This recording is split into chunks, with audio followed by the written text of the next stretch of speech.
Hello everyone, welcome to LearnerBee. I am Shivani Chauhan. Class 7th maths chapter 6 triangle and it's properties. ये हम exercise देखने वाले हैं first इसकी 6.1 और उससे पहले हम लोग देखने वाले हैं इसका इंट्रोडक्शन। तो बेसिक्स हम लोग पहले कवर करेंगे। देखिए सबसे पहले तो ट्राइंगल क्या होता है आप सभी को पता है। ये जो तीन साइड्स जब मिलती हैं तब उसको हम ट्राइंगल बोलते हैं। ट्राइंगल में तीन साइड्स होती हैं, ये जैसे AB, BC और AC, ये ट्राइंगल की ना तीन साइड्स हैं। और ट्राइंगल में तीन एंगल्स भी होते हैं, जैसे कि एक ये वाला एंगल बन रहा है, एक ये एंगल बन रहा है और एक ये एंगल बन रहा है। तो एंगल ABC ये तीनों ना इसके एंगल्स हैं। और इस एंगल्स को हम लोग लिखते कैसे हैं, तो लिखने के लिए हम लोग ना इसको इस तरीके से लिखते हैं, जैसे कि एंगल A है तो A को हम बीच में लिख देंगे। उसके अलावा ये जो कोने हैं इनको ऐसे लिख देंगे आगे पीछे इनके। एंगल B की बात करें तो B बीच में लिखेंगे और बाकी दोनों बचे हुए आगे पीछे लिख देंगे। C की बात करें तो C बीच में लिखेंगे और बाकी दोनों बचे हुए आगे पीछे लिख देंगे। तो ये एंगल को बताने का तरीका होता है। तो ये वाला कौन सा एंगल होगा, ये एंगल A होगा, ये एंगल B होगा और ये एंगल C होगा। तो जो बीच में होता है ना वही एक्चुअली हमारा एंगल होता है। और ये कोने क्या होते हैं, इन कोनों को हम लोग वर्टिसेस बोलते हैं। ये चीज़ें हम लोग क्लास 6 में भी सीख चुके हैं कि ये देखिए ये तो है वर्टिसेस ABC, फिर इनसे एंगल बनते हैं और AB, AC और BC ये सब मिल करके किसी ट्राइंगल की साइड्स बनती हैं। ये हो गया, इतना हम लोग सीख चुके हैं। अब ट्राइंगल तीन टाइप के होते हैं, स्केलिन, आइसोसेलेस एंड इक्विलेटरल। और एंगल्स के बेस पे एक्यूट एंगल होता है, ऑब्ट्यूस एंगल होता है और राइट एंगल्ड ट्राइंगल होता है। स्केलिन एंगल कौन सा होता है, स्केलिन एंगल्ड ट्राइंगल या फिर स्केलिन साइड वाला। तो देखो जिस ट्राइंगल की तीनों साइड ना अलग अलग होंगी, यानी कि सपोज करो ये 6 सेंटीमीटर है, ये 4 सेंटीमीटर है, चलो 14 मान लो, और ये मान लो 17 सेंटीमीटर है। तीनों की तीनों साइड्स इसकी बिल्कुल अलग है ना, तो इसको हम लोग बोलेंगे स्केलिन। ये हमारा आएगा स्केलिन ट्राइंगल, क्योंकि इसकी की तीनों साइड्स अलग हैं। अब अगर दो साइड्स एक जैसी हो जाएं, मतलब इस तरीके से बनाया और ये वाली 7 सेंटीमीटर है, ये भी 7 सेंटीमीटर है और ये 3 सेंटीमीटर है। तो देखो दो साइड्स सेम हो गई ना, तो जब दो साइड सेम हो जाएंगी तो इसको हम लोग बोलेंगे कि ये आइसोसेलेस ट्राइंगल है। जब दो साइड सेम हो जाएंगी तो भाई वो ट्राइंगल आइसोसेलेस हो जाएगा। अब इक्विलेटरल ट्राइंगल कब होगा, इक्विलेटरल ट्राइंगल होने का मतलब होता है कि उसकी सारी की सारी साइड्स इक्वल हैं, ऑल साइड्स आर इक्वल। तो जब सारी की सारी साइड्स इक्वल होती हैं तो वो होता है हमारा इक्विलेटरल ट्राइंगल। सपोज करो ये सारी की सारी 7 है, जब सारी साइड्स इक्वल हो जाएंगी तो इक्विलेटरल ट्राइंगल बनेगा। दो साइड्स इक्वल होंगी तो उसको हम लोग आइसोसेलेस बोलेंगे, और तीनों की तीनों साइड्स अलग होंगी तो उसको हम लोग स्केलिन ट्राइंगल बोलते हैं। अब एक्यूट, ऑब्ट्यूस और राइट एंगल ट्राइंगल। अगर इस तरीके से देखो ट्राइंगल 90 डिग्री बन रहा है, एक एंगल ट्राइंगल का अगर 90 डिग्री है ना तो उस ट्राइंगल को हम लोग बोलते हैं राइट एंगल्ड। ठीक है, अगर एक एंगल 90 डिग्री का बन रहा है तो उस ट्राइंगल को हम लोग राइट एंगल्ड ट्राइंगल बोलेंगे। एक्यूट एंगल कब होता है, जब जो हम लोगों ने ट्राइंगल बनाया है उसके जो एंगल्स होते हैं वो 90 डिग्री से छोटे होते हैं। तो जैसे कि अगर मैं इस तरीके से बनाऊँ, ये इस एंगल का जो मेजर आएगा वो लगभग 45 समथिंग आएगा, तो ये 90 डिग्री से छोटा है तो ये हो जाएगा एक्यूट एंगल्ड। अगर एंगल 90 डिग्री से बड़ा है, सपोज करो ये 120 है, तो 120 तो 90 से बड़ा होता है ना, तो ऐसा जो एंगल होगा वो ऑब्ट्यूस एंगल हो जाएगा। तो आई बात समझ में, अगर 90 डिग्री से एंगल छोटा है तो फिर वो हो जाएगा एक्यूट, और 90 डिग्री से बड़ा है तो ऑब्ट्यूस, और अगर 90 डिग्री ही बन रहा है एंगल तो उसको हम लोग राइट एंगल ट्राइंगल बोलते हैं। तो ये सारी चीज़ें हम लोगों ने सीख ली कि साइड, एंगल, वर्टिसेस, आइसोसेलेस, तो काफ़ी सारी चीज़ें हम लोग सीख चुके हैं। अब ट्राई दीज में अगर मैं आप लोग को बताऊँ, एक कर लेते हैं इसका, राइट द 6 एलिमेंट्स, 3 साइड और 3 एंगल। तो देखो तीन, ये देखिए ये 3 साइड ये हो गई, ये वाला जो है पूरा प्रॉपर इसका आंसर है ये वाला, कि साइड्स हो गई AB और BC और CA और एंगल्स ये हो गए। तो ये मैं आपको ऑलरेडी समझा चुकी हूँ। फिर उसके बाद आता है right the opposite to the vertex Q of triangle P Q R. तो पी क्यू आर अगर है तो वर्टेक्स क्यू, वर्टेक्स होता है ये वाला कोना, इसके ऑपोजिट, ऑपोजिट जो है ना वो जस्ट सामने वाला होता है, जो जस्ट सामने वाला होता है ना उसको हम लोग ऑपोजिट बोलते हैं। तो क्यू का ऑपोजिट क्या हो जाएगा, पी आर हो जाएगा। अब angle opposite to side L M, अब अगर हम लोग एल एम एन बनाएं तो एल एम के ऑपोजिट हम लोग इस तरीके से एल एम साइड करेंगे और उसके आगे एरो बनाएंगे, तो इसके ऑपोजिट कौन सी हो जाएगी, एम एन हो जाएगी। तो इस तरीके से हम लोग ये वाले क्वेश्चंस सॉल्व करेंगे। तो इतना हो गया हमारा। अब हम थोड़ा सा और आगे का देखते हैं। इसकी बेसिक्स में हमें ये समझना है कि भाई मीडियन क्या होती है, यही सबसे इम्पॉर्टेंट है, क्योंकि ये हम नई चीज़ अब सीखने जा रहे हैं कि किसी भी ट्राइंगल की मीडियन क्या होती है। तो देखो मीडियन जो होती है ना, वो जब भी हम किसी ट्राइंगल में खींचते हैं, सपोज करो यहाँ से आपने मीडियन खींची, तो ये जो मीडियन है ना, ये इस वाली लाइन को अगर मैं इसको ए बी सी मान लूँ और ये मीडियन जो है आपने इस तरीके से बनाई है, इसको मैं यहाँ पे डी नाम दे दूँ, तो ये जो ए डी है ये मीडियन होगी, और ये जो बी सी जिस वाली साइड पर ही आकर के बन रही है ना, ये इसको इक्वल पार्ट्स में डिवाइड कर देगी। यानी कि ए डी मीडियन अगर है, अगर ए डी जो है वो मीडियन है तो पता है क्या होगा, तो B D is equals to D C हो जाएगा, क्योंकि ये अपने मीडियन जिस भी साइड पर बनती है ना, उस साइड को वो इक्वल पार्ट्स में डिवाइड कर देती है। ये चीज़ हम लोगों को याद रखनी है कि मीडियन जिस भी साइड पर बनती है उस साइड को ये इक्वल पार्ट्स में डिवाइड कर देती है। This is very important. इस चैप्टर में यही सबसे ज़्यादा महत्वपूर्ण चीज़ है। तो मीडियन अपने सामने वाले को अपोजिट पार्ट इक्वल पार्ट्स में डिवाइड कर देती है। ठीक हो गया। मीडियन कहीं से भी बन सकती है, जैसे कि अगर आप यहाँ से भी मीडियन बना रहे हैं ना, तो ये भी B D is equals to D C होगा। मीडियन कहीं से भी बन सकती है, वो ट्राइंगल के किसी भी पॉइंट से मीडियन बन सकती है, बट जिस भी लाइन पर वो जाकर के बनेगी ना, उस लाइन को वो इक्वल पार्ट्स में डिवाइड करेगी ही करेगी ऑलवेज। अब हम लोग आगे देखते हैं। मीडियन जो है, how many median can a triangle have, तो अगर ट्राइंगल है ना तो उसमें 3 ही मीडियन बन सकती हैं हमेशा। मीडियन जो है वो क्या हमेशा ट्राइंगल के अंदर ही होती है, तो ये बात भी हमें याद रखनी है कि median always lies in the interior of a triangle. अब ऑल्टीट्यूड, ऑल्टीट्यूड का मतलब आप ना 90 डिग्री समझ लो। ऑल्टीट्यूड इक्वल टू 90 डिग्री, ये चीज़ ना आप लोगों को ना याद रखनी कि ऑल्टीट्यूड हमेशा 90 डिग्री के बराबर होता है। ऑल्टीट्यूड एक ऐसा पॉइंट होता है जो कि किसी वर्टेक्स से, किसी कोने से स्टार्ट होता है, अपोजिट साइड पे जाता है, और जहाँ पर भी जाता है ना तो ऑल्टीट्यूड जो है वो 90 डिग्री बनाता है। ये यहाँ पर इम्पॉर्टेंट है।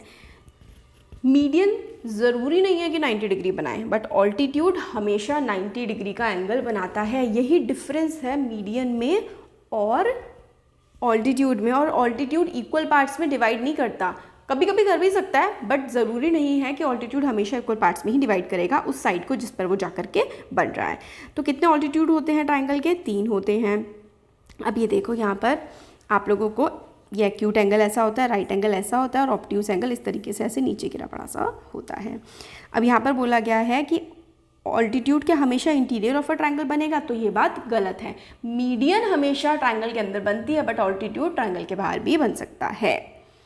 और कौन सा, अब ये देखिए, can you think of a triangle in which 2 altitude of a triangle are 2 of its sides. तो यानी कि आप किसी ट्राइंगल के बारे में ऐसा सोच सकते हैं कि भाई 2 साइड्स उस ट्राइंगल के ऑल्टीट्यूड ही हो। तो हाँ, राइट एंगल ट्राइंगल में देखो यहाँ से भी एंगल 90 आ रहा है और यहाँ से भी एंगल 90 डिग्री आ रहा है। तो जो राइट एंगल ट्राइंगल होता है उसके 2 ऑल्टीट्यूड उसकी साइड्स ही होते हैं। ये ना MCQs में आते हैं इस टाइप के क्वेश्चंस, तो हम लोगों को ना बेसिक्स करना बहुत ज़्यादा अच्छे से ज़रूरी हो जाता है। तो कोई ऐसा, can the altitude and the median B same for the triangle, क्या मीडियन और ऑल्टीट्यूड सेम हो सकता है किसी ट्राइंगल के लिए, तो येस, इक्विलेटरल ट्राइंगल, क्योंकि उसकी तीनों की तीनों साइड्स इक्वल होती हैं। तो आप वहाँ से चाहे तो मीडियन डाल दो, चाहे तो उस पर आप ऑल्टीट्यूड डाल दो, मीडियन और ऑल्टीट्यूड दोनों के दोनों सेम ही होंगे इक्विलेटरल ट्राइंगल में।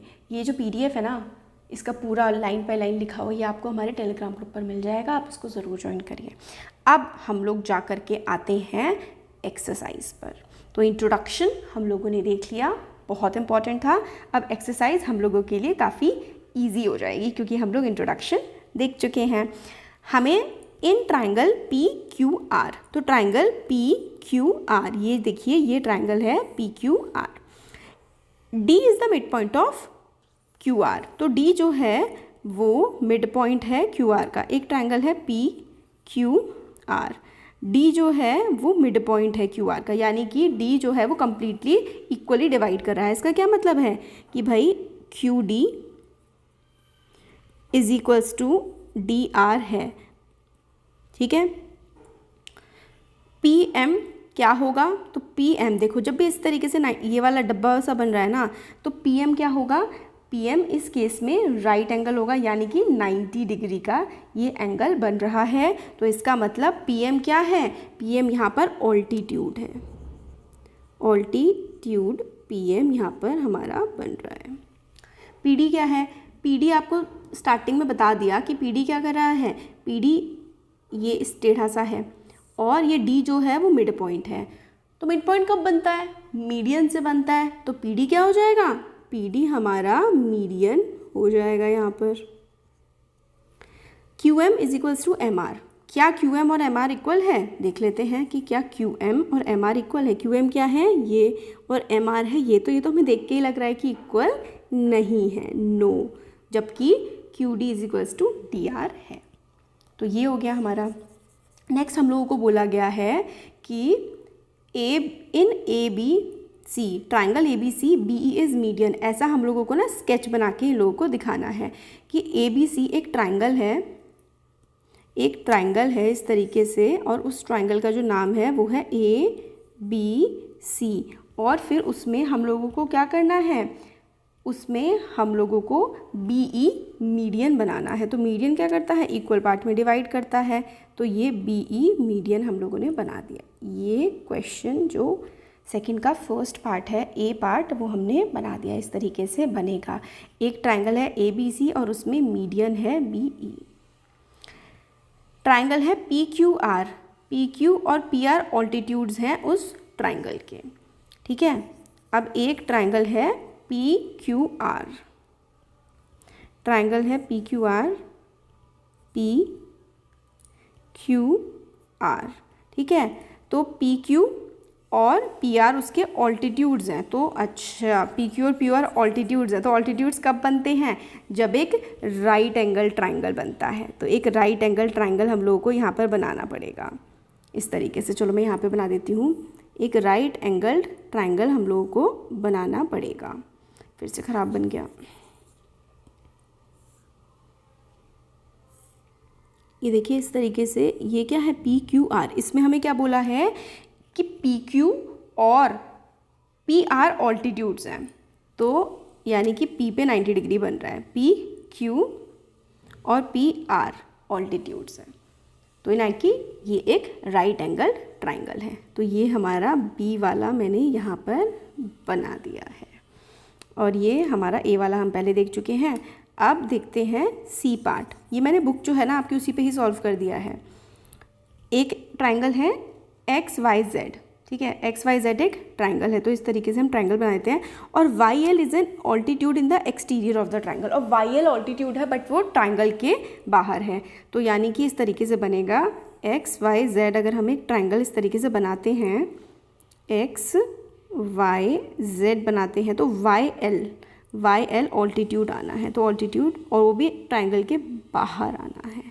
तो इस तरीके से वाई एल ऑल्टीट्यूड बन जाएगा, यहाँ पे एल लिख दो आप, ठीक है। तो वैसे ये वाला भी ना एक्चुअली जब कोई बाहर बनता है ना, तो हम ऐसे से डॉटेड लाइन से उसको दिखाते हैं। तो वाई एल क्या है, ऑल्टीट्यूड है, ठीक हो गया। वाई एल हमारे पास ऑल्टीट्यूड आ गया। तो ट्राइंगल एक्स वाई जेड है, वाई एल ऑल्टीट्यूड है इन the exterior of the triangle, तो वाई एल एक्सटीरियर है, ट्राइंगल के बाहर की साइड ऑल्टीट्यूड बन रहा है। तो ये क्वेश्चन नंबर 2 हमारा यहाँ पर कंप्लीट हो गया है। नेक्स्ट देखते हैं, verify by drawing a diagram एक डायग्राम हम लोगों को ड्रॉ करना है। If the median and altitude of the isosceles triangle can be same, क्या मीडियन और ऑल्टीट्यूड किसी आइसोसेलेस ट्रायंगल का सेम हो सकता है? तो चलिए डायग्राम ड्रॉ करके देखते हैं कि क्या मीडियन और ऑल्टीट्यूड किसी ट्रायंगल का सेम हो सकता है क्या, अगर आइसोसेलेस ट्रायंगल की हम लोग बात करें। तो देखो आइसोसेलेस ट्रायंगल का क्या मतलब होता है। आइसोसेलेस ट्रायंगल का मतलब होता है ऐसा ट्रायंगल जिसकी, देखो स्केलन होता है जिसकी कोई भी साइड इक्वल नहीं होती है। आइसोसेलेस ट्रायंगल का मतलब है कि उसकी दो साइड्स तो कम से कम इक्वल होंगी। तो हमें क्या बता रहे हैं, क्या आइसोसेलेस ट्रायंगल में ऑल्टीट्यूड और मीडियन सेम हो सकता है? तो बिल्कुल सही बात है, ऐसा हो सकता है। अगर हम इसमें बनाए देखो PQR और इसको हम लोग S नाम दे दें, तो इसका मतलब क्या है कि PS जो है वो हमारा ऑल्टीट्यूड है। ये तो हमने देख ही लिया 90 डिग्री का है। ये वाली दोनों साइड्स इक्वल होंगी क्योंकि ये एक आइसोसेलेस ट्रायंगल है। तो इसमें QS is equals to SR हो जाएगा, क्योंकि आइसोसेलेस ट्रायंगल में इस तरीके से आप जब लाइन बनाओगे तो बनेगा। तो यस, आइसोसेलेस ट्रायंगल में मीडियन एंड ऑल्टीट्यूड, मीडियन और ऑल्टीट्यूड आइसोसेलेस ट्रायंगल में कैन बी इक्वल, मीडियन और ऑल्टीट्यूड आइसोसेलेस ट्रायंगल में इक्वल हो सकते हैं। तो आप इस तरीके से बोल देंगे कि भाई QS is equals to SR है, तो मीडियन और ऑल्टीट्यूड इस ट्रायंगल के इक्वल है। तो ये हमारी एक्सरसाइज यहाँ पर हो जाती है कंप्लीट। वीडियो पसंद आया तो like, share and subscribe. Thank you.